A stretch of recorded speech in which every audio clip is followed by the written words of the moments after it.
Thank you. Madam Chair, members of the committee, really appreciate the opportunity to be here today. My name is Curtis Shanklin. I have the distinct honor to serve as Deputy Commissioner at the Minnesota Department of Corrections, where I oversee the Reintegration and Restorative Services Division.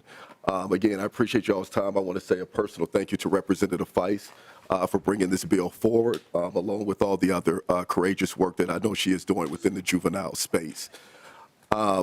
You know, I've been up here and I've had the opportunity to come and testify before you all for a number of years. And for me, that's been a great pleasure. If you've heard me talk before and a number of my colleagues, we always implore not only the committee, but the members who are sitting here and others to think about when we talk about our youth through what we call the My Child test. That means that if your son or daughter, grandson or granddaughter, niece or nephew had contact with the juvenile justice system, how would you want their experience to be, right?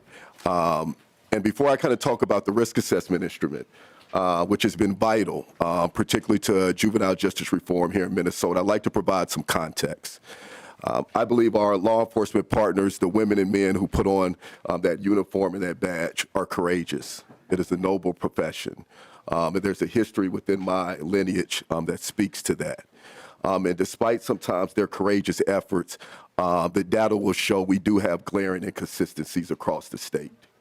Representative Feist mentioned some of those disparities that we have here in the state that not only rank high here in the state, but put us first in the nation in some of those categories.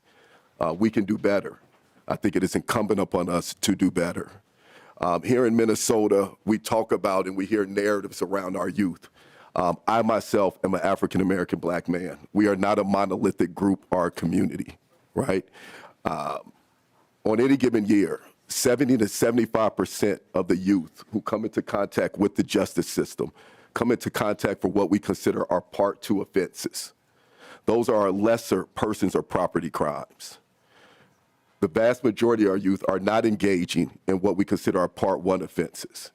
Now, that does not mean that those youth should not be held accountable. You will never hear me say no youth should ever be placed in secure confinement. That's just not the reality. Unfortunately, sometimes our youth make some very poor choices that warrant them to be placed in secure confinement. But we also have to do that in the most objective way possible. Because what we do know is once the youth is introduced to secure detention, the chances of them committing a higher crime, potentially a felony, increases by over 60%. I think the other thing that is important to point out is that when we talk about the diversity of our youth who do come into contact with secure confinement, 60% of our young women are victims and survivors. They too come into the contact with the juvenile justice system. How would we want their experience to be, and what tools are we using to make sure that the quote-unquote right youth are the youth that we are placing in secure confinement? The risk assessment instrument is a validated tool that is used at the point of intake. It is to help guide those decisions on who we do place into secure confinement. You will hear another bill that will be presented later that speaks to some of the practices that youth can be exposed to once placed in secure confinement. I want people to keep in mind that here in Minnesota, the age of delinquency is 10. 10. That's typically a fifth grader, right?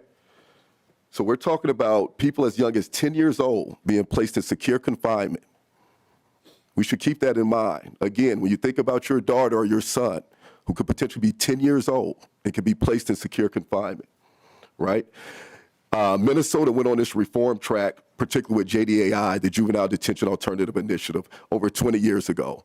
At that point in time, we had detention facilities that were overcrowded, and we're looking for a way to drop those numbers.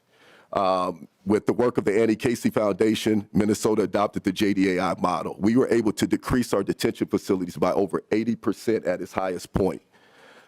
The precipitous drop that we see was in large part to the use of a risk assessment instrument at the point of intake. This was without compromising public safety, and it saved communities and counties and taxpayers millions of dollars. I wonder, when we talk about this risk assessment instrument, it's also important to mind that this is just between that 36-hour window and when a youth comes into detention and when they will have their first court appearance.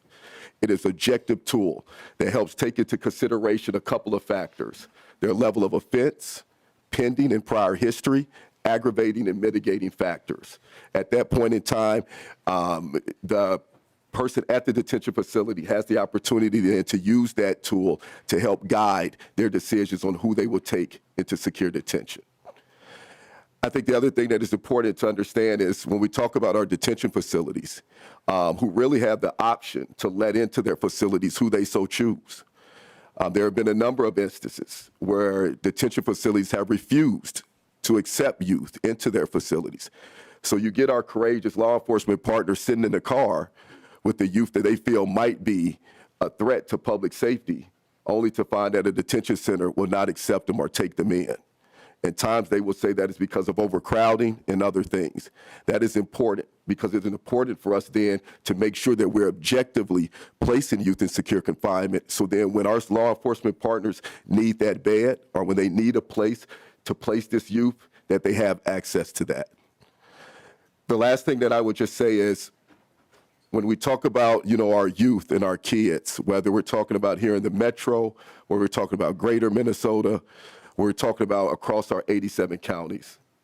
The one distinct and the one common denominator is youth and kids. We talk about rehabilitation because our youth are malleable. They have the opportunity to change, but we have to give them those resources because our youth come to us broken. So really what this is about is our decision as a state on whether we want to be, if this is about being punitive, or is this about finding ways in which we can still hold youth accountable and still do that in a restorative justice type model.